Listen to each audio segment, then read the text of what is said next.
Getting you going on a Friday. Happy Friday. Oh, man.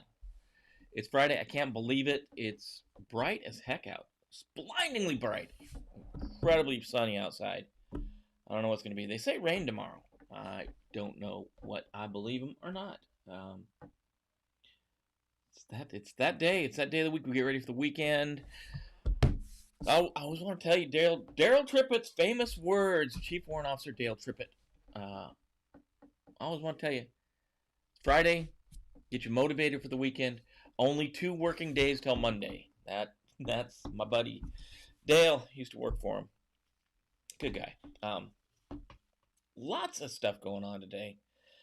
As you can imagine, we get together, we look at the news, we see what's going on in the world, and you're probably not going to be surprised. It's ransomware. Ransomware. Ransomware is everywhere. Can't get away from it. And why? People make money. If you make money doing it, people are going to keep doing it. They're going to keep on keeping on. It's going to keep happening. But I don't know that some folks don't have a choice. You get hit by ransomware, you don't have a good backup. You get hit by ransomware, your backup's not good enough. You get hit by ransomware, they steal your data. They threaten to post it. You're in a bad situation. Bad situation. So ransomware is on our list today of things to talk about. Thumb drives being used as a exploit method. So Transparent Tribe has got a Crimson server update that focuses on thumb drives. It's kind of weird because their target set is generally the military, and the military stays away from thumb drives. But things change. Folks are watching the Chinese hackers. The APT folks, they've got deep pockets. They've got the ability to create their own custom code. They can do all kinds of things, but they're looking at the open source stuff. They're looking at the stuff everybody else is looking at, and there's a ton of reasons they're doing it, and we're going to talk about those this morning. Uber's in the news. Their former chief security officer, the CSO, is on the hot seat for not disclosing a breach, not disclosing the full information about a breach back in 2017. Initially, I went into this one, I was saying, yeah, he's wrong. Read the article from CNN Business. Maybe not so much. Maybe it's not him. Maybe he's not in the hot seat. But think more to be played out as we look at this article. The ransomware folks, University of Utah almost paid $500,000 to a ransomware gang. They won't say who, but the article points at someone. So it's, oh man, ransomware. Again, I'm gonna say it. They got to be on your risk profile. They've got to be on your risk profile. They just have to be. Threat actors have to be on your risk profile. If you counted, you know that's going to give us 4 articles to talk about because it's 4 for Friday. My good friend here, James Bond, Sean Connery, will tell you that's what we do around here. Got him up here today. It's his birthday. Happy birthday to Sean Connery. In my opinion, the best Bond. But that's just me talking. He'll tell you the same thing. The best Bond. Best Bond ever. So that's your 4 for Friday. We always have 4 on Friday. Kind of rounding out, getting ready for the weekend, getting you set to go. Hopefully you got good plans. Out here in Virginia, I don't know what's going to happen this weekend. They say rain. We'll see. We'll see if that's what it is. We do wear red on Friday. You can get this snazzy shirt at the link in your show notes. You can get yourself a red Cyber-Recon Remember Everyone deployed shirt. You can pick it up at the store, at the swag store on cyberrecon.com/swag. Link in your show notes, of course, just to buy our stuff. Yeah,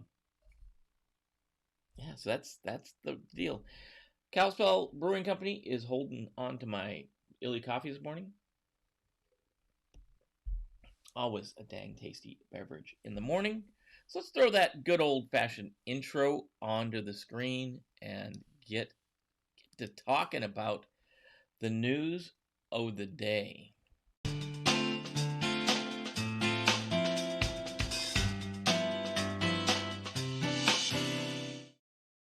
Do do do do do do do do do. Little catchy tune, which I don't know, gets in your head. Maybe it'll be there all stinking day. Not a cruiser. You don't have to worry about it being a cruiser. It's any USB.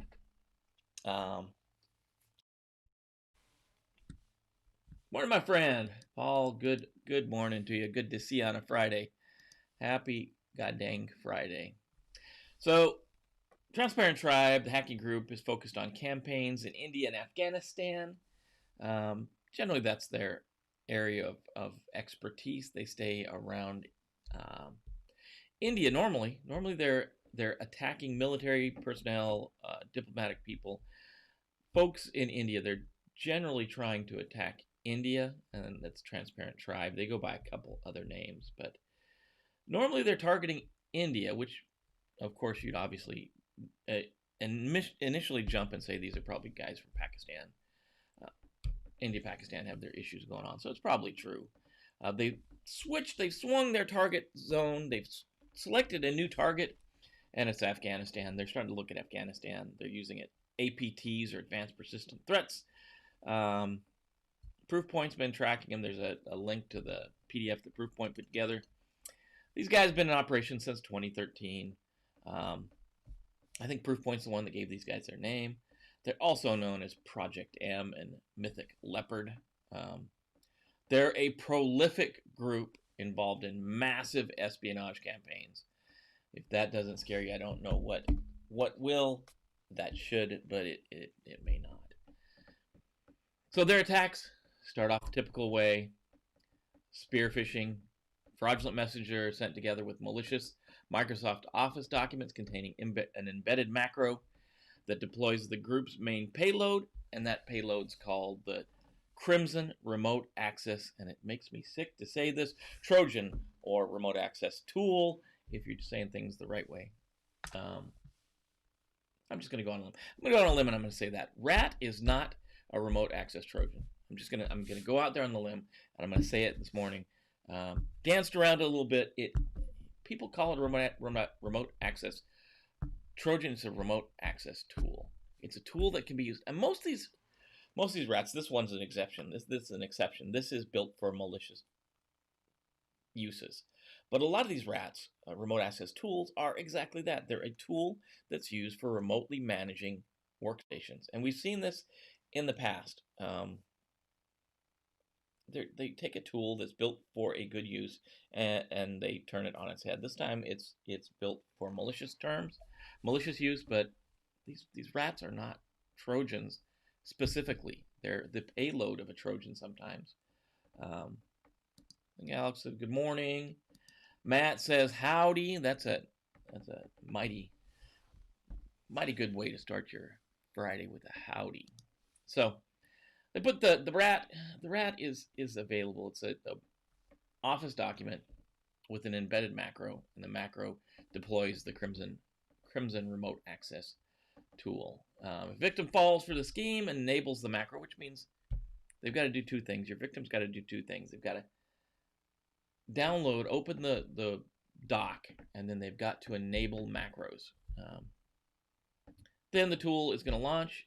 It's a .NET tool that performs a variety of functions, including connecting to a command and control server for data exfiltration, remote malware updates, stealing files, capturing screenshots, and compromising the microphones and webcams for audio and video surveillance. We'd expect to see that in a group that targets folks for espionage, right? So they're not these guys aren't necessarily after monetary gain, right? They're not.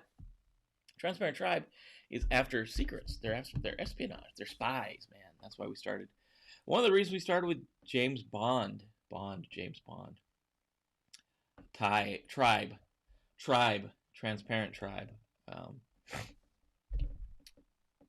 Transparent Tribe also makes use of another .NET malware and Python-based Trojan called Peppy. But the new USB attack tool is a particular interest. Excuse me.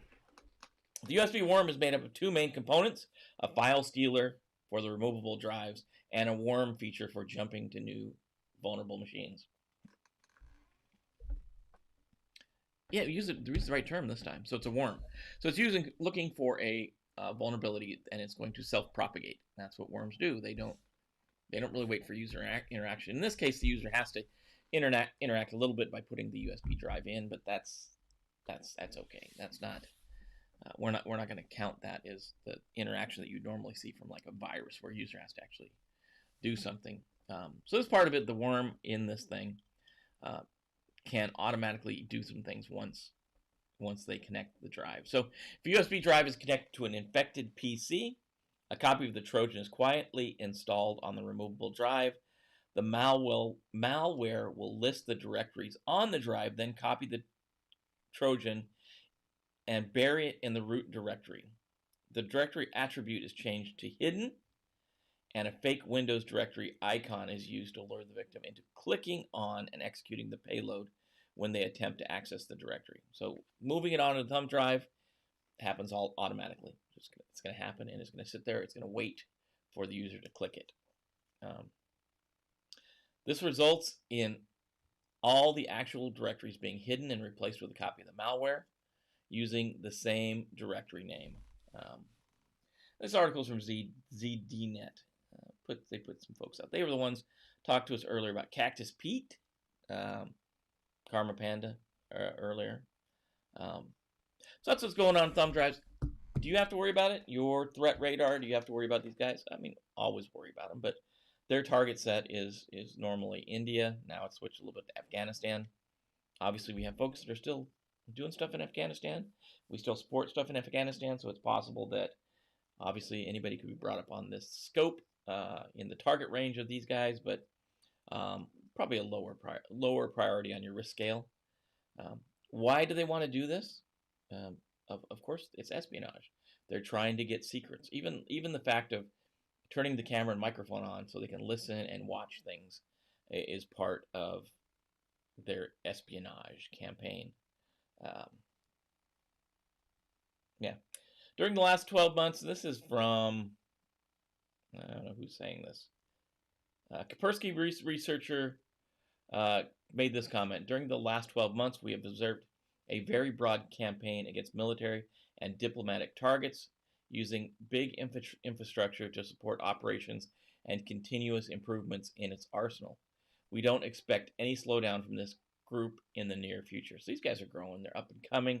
They're the new kids. Well, maybe not new kids on the block, but they're definitely trying to make their name. So India and Afghanistan are the targets today. So you need to put that in your risk profile. Right now, you're probably not in their target set, but obviously you got to keep track of the changes to your threat landscape. Right now, we can say maybe if you're in the United States, you're probably not in their target set. Doesn't mean that couldn't change. So we have to monitor that over time. How do we protect against this stuff? Their main way in is phishing, right? Phishing to get in, and then once the system is infected, then it's going to jump around using a worm to get from one system to another on a USB drive. So we keep them out. You keep them out. The first way you got to keep them out is you train your users not to click on links. So there's two things that has to happen for this to work. The end user has to open the document, then they have to enable the macros, then they become infected, then it can jump onto a thumb drive and make its way around your organization. And then multiple people have to do kind of the same thing to click that directory to execute the payload again. So string of things here. There's a lot of things we have to think about. But if this thing does get installed, the impact is pretty high. If it does get installed, I think the ability to get installed is kind of low. But once it's installed, that's a pretty high impact. So probability, low to moderate, probably low if you're in the United States. But impact is going to be high if this thing's going. If you're building your 4x4 square risk management tracking sheet, that's going to be how maybe you look at this thing. Your results may vary. Definitely keep track of this as it impacts your organization. Also, it could hit your friends, families, and your coworkers as well. So, that's what you worry about with your USB drives. I always worry about USB drives. This article by SC Media, obviously in your show notes. Big red flag of China. So Chinese APT operations have an army of coders at their disposal, an array of advanced malicious tools, but recently they've started just using open source tools like everyone else. Much like state-sponsored threat groups, they also rely on publicly available open source software they can abuse for their own nefarious purposes. I always love it when you put nefarious in an article. Going as far as to monitor hacking forums to see the latest developments in code. The article goes on to say many of these tools can be used for innocent purposes, pen testing and stuff, but in the wrong hands, helpful pen testing programs can easily become a hacking aid used to spy on business, governments, and other targets of interest.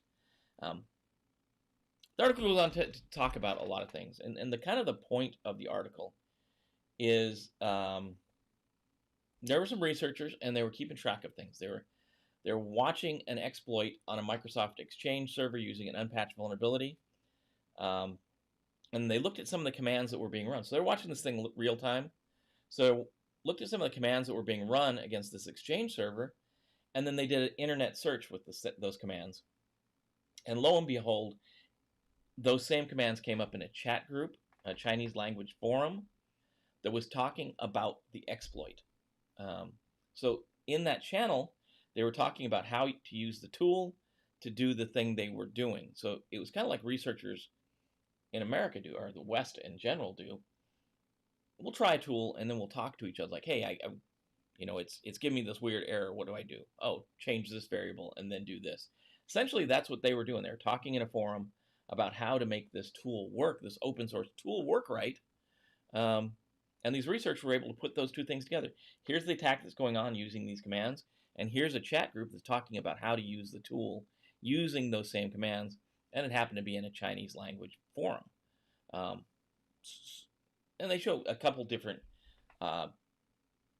examples of that same thing happen, where they were able to kind of align them with what was going on. This public-private model, as the article goes on to say, the public-private model they're talking about is kind of foreign to China because they're really big on building their own code. And there's ups and downs to building your own code. When you build your own code, it's less likely to be identified right away. But when it's identified, it can be easily tied back to your APT or your attack group. So when we see very specific tools running, like Transparent Tribe's Crimson server, that's their server that they developed. When you see that running, you can say, okay, either somebody is got a copy of it and using it, or that's Transparent Tribe doing it because that's their tool. For a long, long time, the Chinese APTs built their own tools, and when they saw those tools running, you'd say, hey, this is APT whatever, because they're using a specific tool set. Now they're using things like Cobalt Strike and Metasploit and open source tools. So when they run these, it could be any number of people that are attacking a particular organization or a set of servers or whatever. They're still modifying the tools to work the way they want them to do. But to them, it's going to speed them, being the attackers, it speeds them to market. It speeds them to the exploit because they don't have to create the tool from scratch. They can take one that exists in the real world, in the open source community, modify it a bit, and get it to work. If it doesn't work exactly the way they want it to, they're not out much. It's not like they spent a year developing a tool. They spent a few hours downloading the tool, getting it configured, and if it didn't work right, then it didn't work right. I think the things to worry about here is, they're able to blend in more. They're not as unique as they have been in the past if they're using open source tools. So that is that's interesting. Yeah, should a write-up of the 1,000 Talents program China has implemented. That would be awesome. That would be an awesome. I'd love to see a write-up on that. Definitely would be interesting to take a look at. What do you guys think? I think Mike Bravo has too much time on his hands. No, I don't think that really, but I'd love to see that write-up. There's so many things going on right now. This is one of them. You know, the shifting in the TTPs is concerning, of course, because now you got to keep track of these APTs not only by the specified tools they're using, but maybe they've taken Mimikatz and they've tweaked it just a little bit, and now you have to look for that little tweak in Mimikatz or in Cobalt Strike or in Metasploit or whatever to track that down to them. So it becomes a little more tedious to pin specific activities to some of these APTs as they use these open source tools. For me, it goes back to that bigger story that, you know, it's getting harder to build good security teams on the blue side, but it's also becoming harder on the attacker side to get qualified people.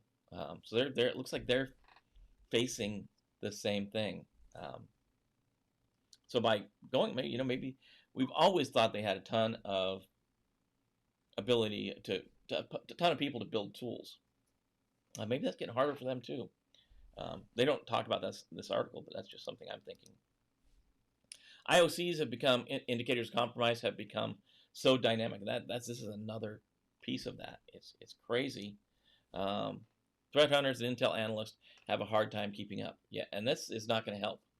This is really, and I don't know how prolific it is. I don't know if this hit all of the APTs right now, or if there's certain groups, certain chunks of the Chinese, I'm just say it, the Chinese military that are doing this, or if it's a test bed, or if, I could see it as, let's test it in one of the groups.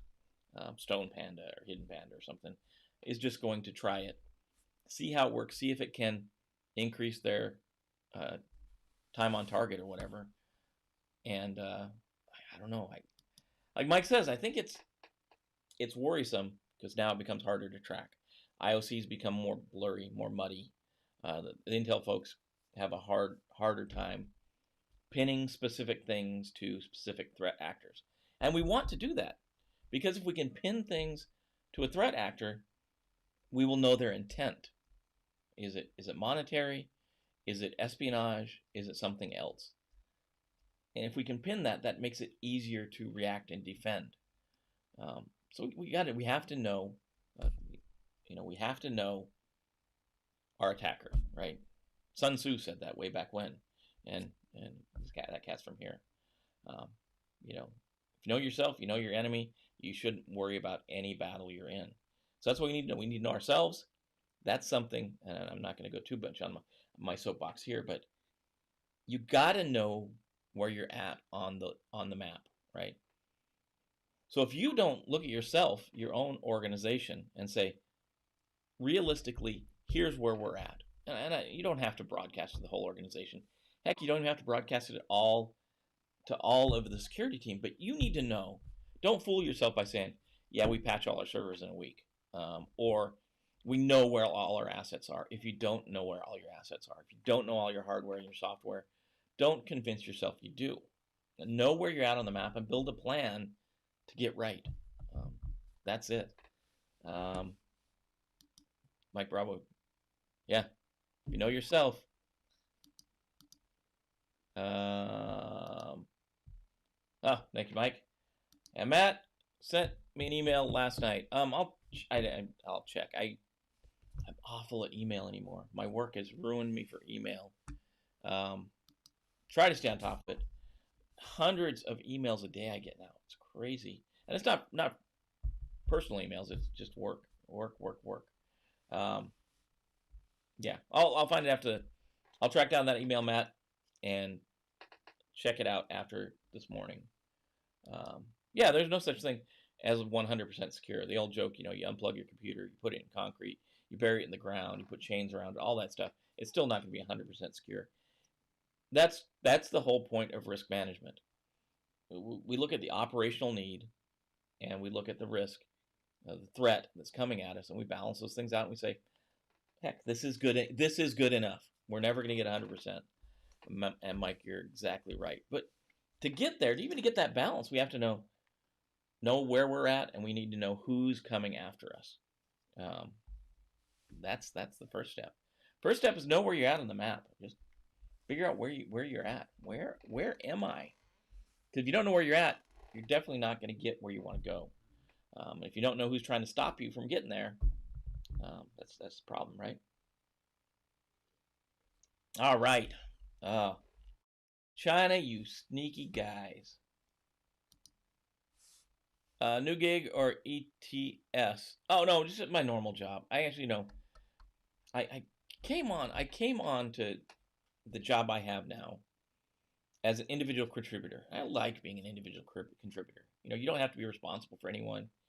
And my boss, right, like 2 months after I got there, the guy I worked for, he bugged out. He went somewhere else.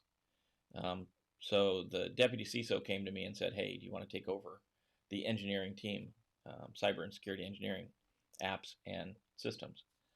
I was like, you know, I knew this guy from my old days in the IC. So I was like, yeah, we'll do it. So as you guys know, especially Alex and I talk a lot. Mike, you guys, I guess all you know this. My intent, my whole drive is to make the community better. That's why I get up early and check news stories out. I want the security community to get better. So obviously in my work, I want that security community to be better as well. So my goal is to we level everybody up, we all get better. Everybody levels up, everybody gets better.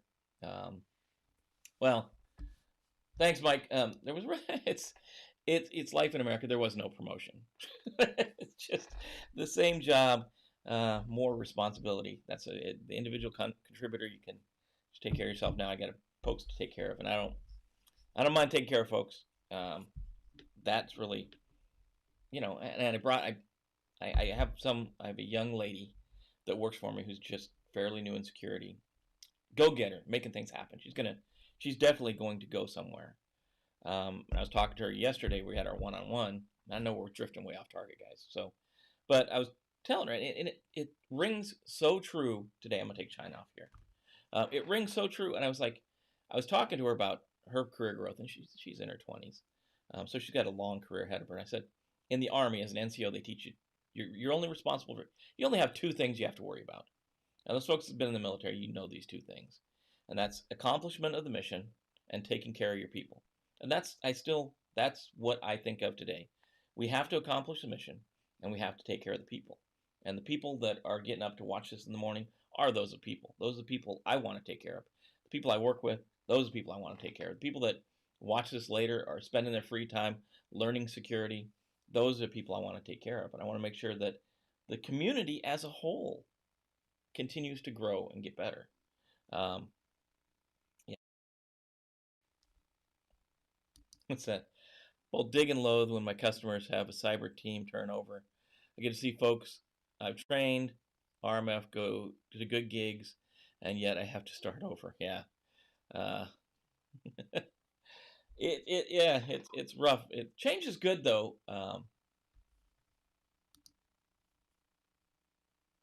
Matt's got a new gig. Okay, cool. Congrats. There we go. There's the congratulations. Didn't hear from Dennis yet. I'm interested to see.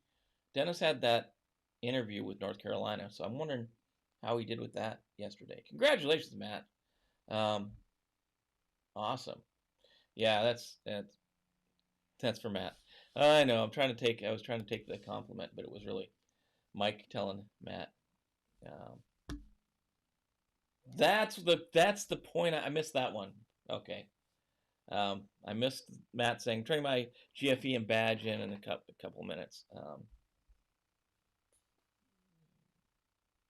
Yeah. Sorry about that. Congratulations, Matt. Yeah, definitely. Sorry, I didn't mean to try to steal your compliment. Guess that happens sometimes when I can't read, I guess. Oh,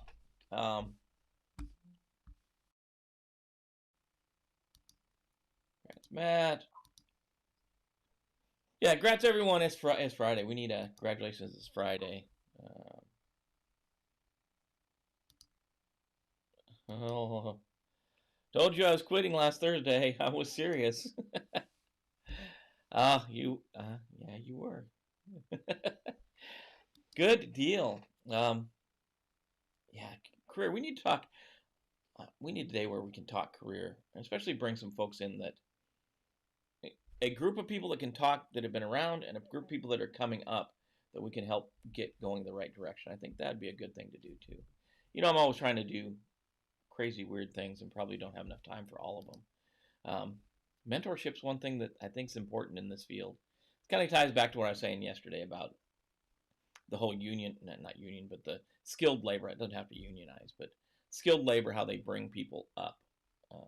And you don't have to normally be formally trained, but you get that hands-on experience. You get somebody guiding you, and I think that's missing too. I think mentorship in security is not where it needs to be. Cyber security, risk, all those fields. So CNN is talking about Uber. Uber's former chief security officer has been charged trying to conceal from federal investigators a 2016 data breach that exposed information of 57 million users to hackers. So, a complaint filed Thursday in U.S. District Court in San Francisco said that Joe Sullivan, who led the Uber cybersecurity team for more than 2 years until November 2017, engaged in a scheme to withhold and conceal both the hack and the amount of data that was exposed from the Federal Trade Commission. I don't agree with that. Apparently, the complaint alleges that Sullivan and Uber paid these hackers $100,000 in exchange for signing a non-disclosure agreement about the hack. Weird statement there. You know, a hacker group signing an NDA, which falsely said that they had not accessed or stored any company data. But Uber didn't disclose the breach or the payment until late 2017.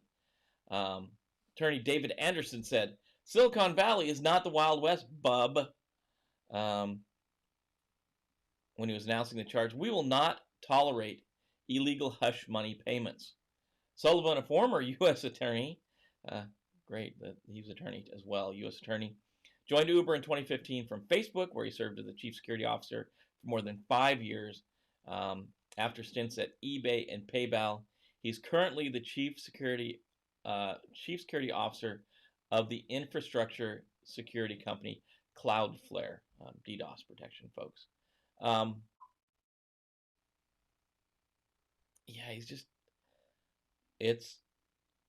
Initially I was like, yeah, that's this guy should get hung out to dry. But when you read the article,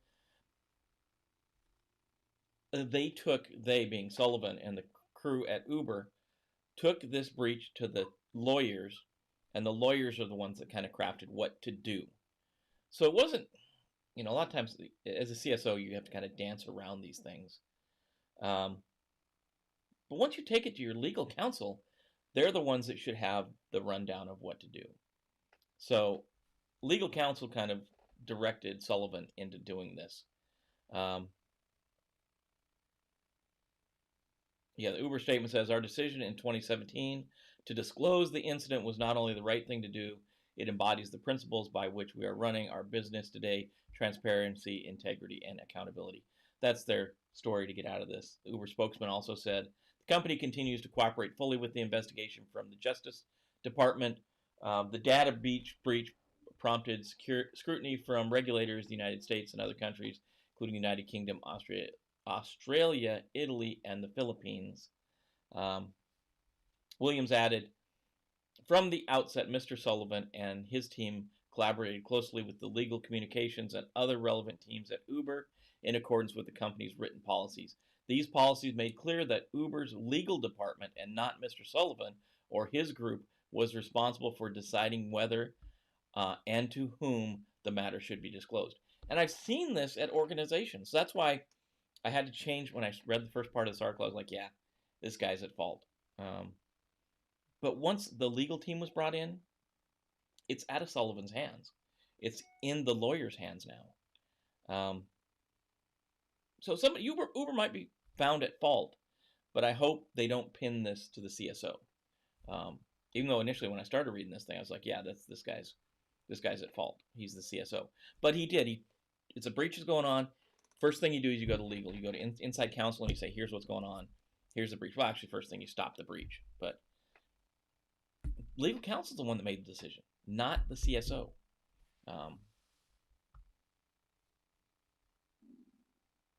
Okay, I'm behind on the chats. That's what this is for me in the morning. Oh yeah, helping out.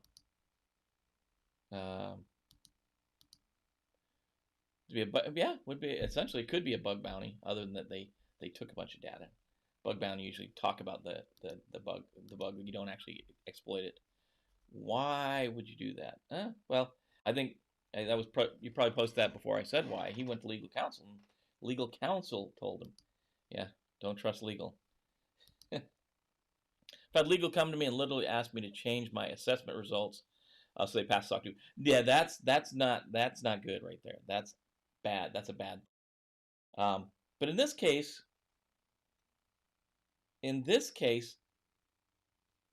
they had a policy and a process. And again, I've seen this at a number of big corporations. When there's a breach, even there's a breach that's not against you, it's a breach against maybe a third party that you use. There are legal requirements, a framework around who you can disclose that breach to. And there's a lot of other things, and you have to, in this case, you have to bring internal counsel in to be able to navigate yourself through this troubled waters. It's not as easy as I would think it is. And early on, and this is when I was, this was last week when I was younger, right? Until you've been involved in some of these things, you don't understand the background of all the things an organization has to do when there's a breach like this. Yeah, changing, yeah. Legal folks to change your assessment? Heck no, Mike, I'm with you 100% there. Your results are your results. If they want to change it, that's kind of out of your hands, but you have to maintain documentation that says, here's my information I passed on. If they alter it, once they get a hold of it, that's a whole different story, but I would definitely not change my results. I think any assessor has been put in that position at some point or another. Change your results. Lovely Dee Dee is saying, yeah, that's why you need I do need help in the morning. I need help all the time. And Mike is saying, morning Dee Dee. Yeah, I need help all day long, man. So yeah, it's not cut and dry. It is an issue for Uber. There was a breach. Uber kept it from the government, which is a no-no. But I don't think Sullivan's in the hot seat here. I think the legal team is in the hot seat, especially since they were following a documented procedure at Uber. Once the lawyers took over, I'm with Mike, don't trust the lawyers. Once the lawyers took over, though, it's in their hands. They determine who gets the breach notification and when. So I think it's nice for CNN to drag this guy's name through the mud, Joe Sullivan. I don't think it's warranted in this point. I think he went. To do the right thing, and once he took the legal, they said, "Here's what we got to do: follow the procedure." Always trying to blame me. I don't know. I don't know, Dee Dee. Always trying to blame me. I don't know if that's a nice thing or not. So, on our headline story today, the Utes, University of Utah, the Utes. This is our ransomware story. Always one ransomware story, isn't there? Always seems to be one. So here's the down low. These guys pay almost half $500,000 to a ransomware gang. University of Utah doesn't say who it is, but if we scroll down to the end down here,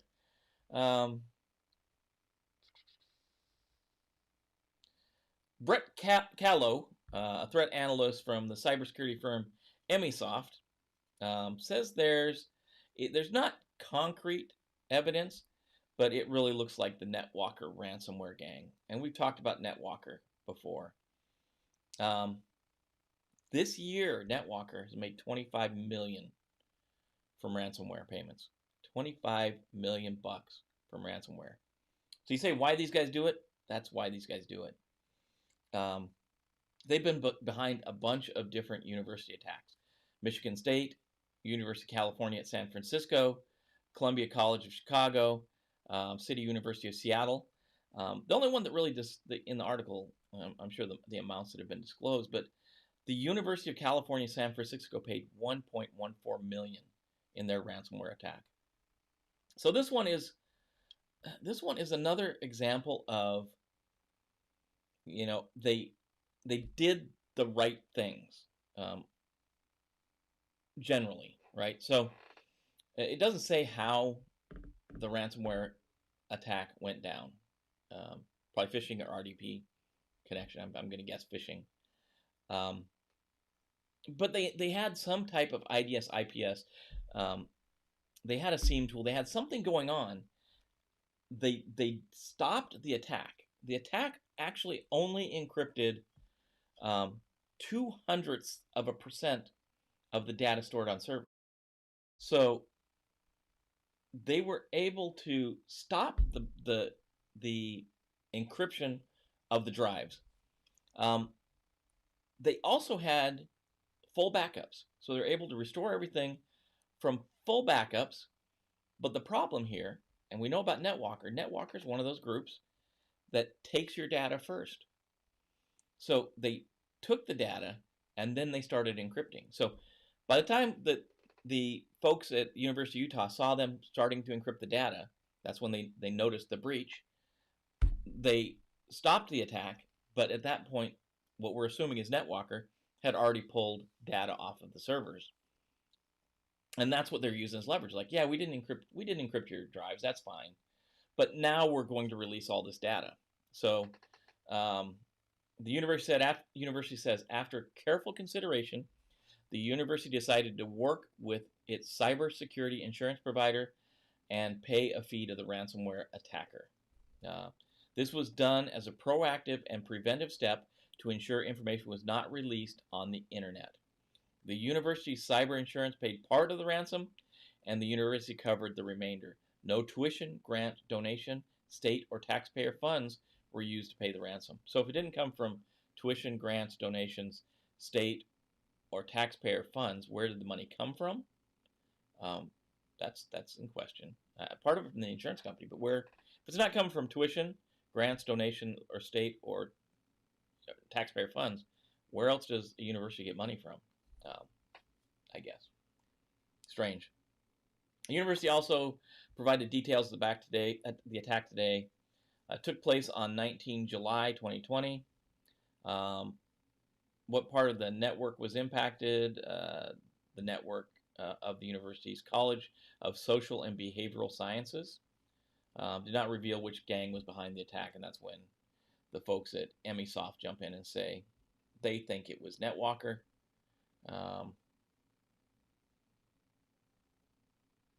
And this guy, I don't know, this guy's a little dodgy too. What this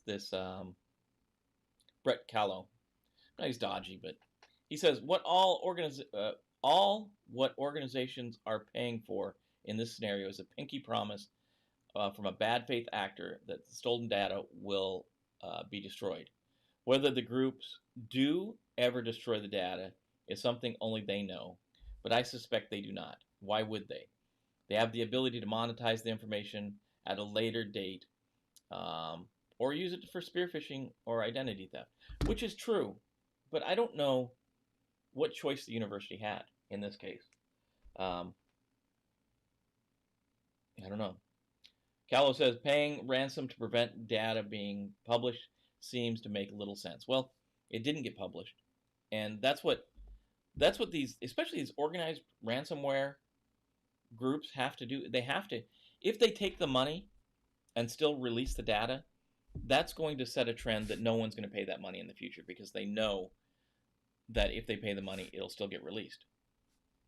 If instead they take the money and don't release it, then that sets a precedence for other people paying the money in the future. And that's what these guys want. They don't really want to release the information. They want the money. They want the money from that. And I think they have to set this trend. Will they use it for identity theft or spear phishing? I agree with that guy. They could probably use this data for that. but they're not going to release it. And that's what the university desperately wants to make sure that that information doesn't get released onto the internet. And that's what they paid for. They didn't pay for spear phishing protection. They didn't pay for identity theft protection. They paid so that we're assuming NetWalker doesn't put the data on the internet. And that's what they got. And as long as NetWalker continues to do that, they will continue to make money. And that's why this year we're 8 months in, and they've made 25 million bucks. Crazy. Another nice day outside. It looks beautiful here. Yeah. Now it's starting to cloud up. Maybe it'll be nice. They say rain tomorrow though. So that's your 4 for Friday. That's what you talked about. Those four topics. Got to give you your water cooler. You got to talk about the water cooler today. The 21st of August is National Spumoni Day. There's an article from the Today Show in your notes. I didn't know Spumoni was only a particular flavor. I thought it was just, any kinds of Italian ice cream. But it's basically the ancestor of the Neapolitan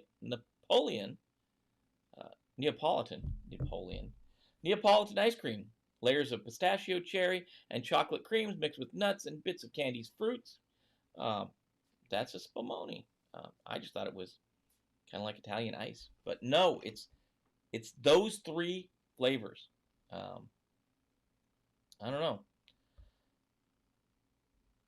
All kinds of stuff about Spumoni, and this even got a drink you can make, a Spumoni cocktail. It's got all kinds of stuff that I wouldn't have in the house. Maybe the teaspoon of fine sugar. It's got some kind of 2 tablespoons of Amarena cherry syrup from canned cherries, vanilla brandy, Metelli Cicoli, I don't know, dollop of whipped cream, cherry for garnish, all kinds of stuff in there I don't have, but you might have it. You can make yourself a Spumoni cocktail. Lots of work in that one. So that's what it is today. That's your day for the day. Be interested, Dennis, to watch this later. Love to hear how your interview went. It's a good day. Like Matt says, it's a nice day outside. Go out and do good things. I would like to entertain the thought of any of you that would like to serve as mentors for some folks. If we could build a group of mentors that can help the next generation, it would be awesome. Obviously, I would sign up for that list and throw it on the pile of other stuff I'm doing. But yeah, another nice day out there. Go out and have a great day. Mike Bravo, you got to say it. Go get some, right? Go get some. I'm going to say take care of your friends, your families, your coworkers, your organization. Know that there's a security group every morning gets together. We got your back. Keep you moving forward. Know these things as you go forward. Alex says he's in to be a mentor, and I know we gotta structure it so that it doesn't take a bunch of people's time and not overload people with a bunch of folks. Sierra's gonna beat Mike to the punch by saying, "Go get some." So you lost it, Mike. Sierra got you on that one. Go get some. Take care of your friends, your family, coworkers, your organization. Take care of each other. Big old weekend ahead. Matt, as soon as I hang up here, I'm going to check out email, and I'll get right back with you. Go get some. Have a good day. Take care of each other. We'll talk about building this mentorship program. Looks like there's 2 of us in so far. Alex and me. Don't think you can't be a mentor. You can. Help the next guy up. Help the next person up. You never know. You never know what they're going to do for the community. So that's what I got to say. You guys go out, do good things today, and we'll see you bright and early on Monday morning, 7:30. One thing for you, Alex, my desk calendar is a mess because I was putting the schedule together. I know I owed it last week. Just one of those things. It's on the desk. It's on the desk calendar. It's ugly. I'll get it in a spreadsheet, and we'll get it posted. It's almost done. It's just trying to make things happen. Thanks for all you guys do. I appreciate it, Mike, but thanks for all you guys do. And a second, go get some. You guys be good. Have a good weekend. Stay safe. And do good things. And we'll see you Monday morning, 7:30 a.m. East Coast time. or you can watch later, obviously on the recording. As always, here's the pitch. Like, subscribe, share with your friends. Hit the bell to be notified. Leave the comments below. All the stuff us YouTubers say. So, thanks, guys, and we'll see you Monday.